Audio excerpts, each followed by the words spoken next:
As you can see from the headline, Kaley Cuoco is trending once more. It's meant to startle you. It attempts to give you the impression that something you shouldn't miss is going to happen. The majority of these entries, however, don't actually tell any stories. They aim to elicit a prompt response from you. Furthermore, people's responses reveal more about online culture than they do about Kaley. The last message in this video will help you avoid falling into the same trap repeatedly, so please watch it through to the finish.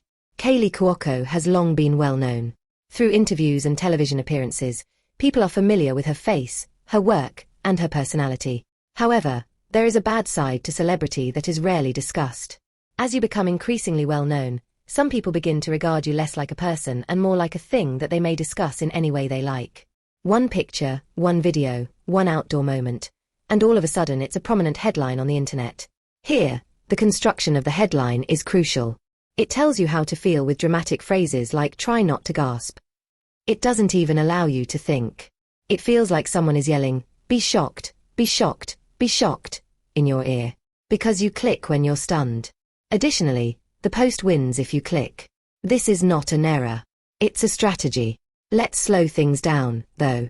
When a headline makes such an effort to elicit a response, it usually indicates that the actual moment is not that significant. It's like a noisy wrapper for a tiny piece of candy. The drama is the wrapper. Often, the candy is nothing at all. Drama sells, so a typical day becomes breaking news. Here's where we must be truthful. Some pages are aware that specific headlines would elicit offensive remarks. They are aware that disputes may arise. They are aware that some people will transgress boundaries, some will say cruel things, and some will say kind things. They continue to post it because comments aid in its dissemination. Even disparaging remarks are beneficial.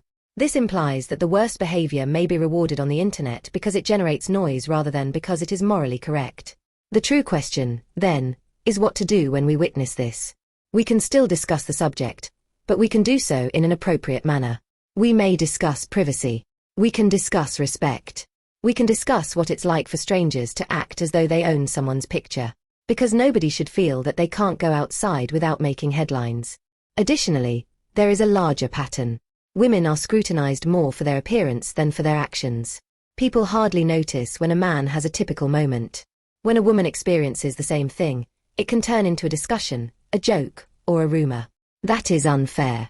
It also imparts a negative lesson, that a woman's worth is dependent on how others perceive her physical appearance. These headlines perpetuate the hurtful and antiquated notion.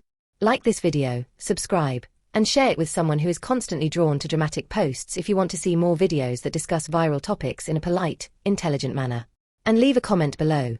Do you believe that the internet has overreached in protecting the privacy of celebrities, or is this now the new standard?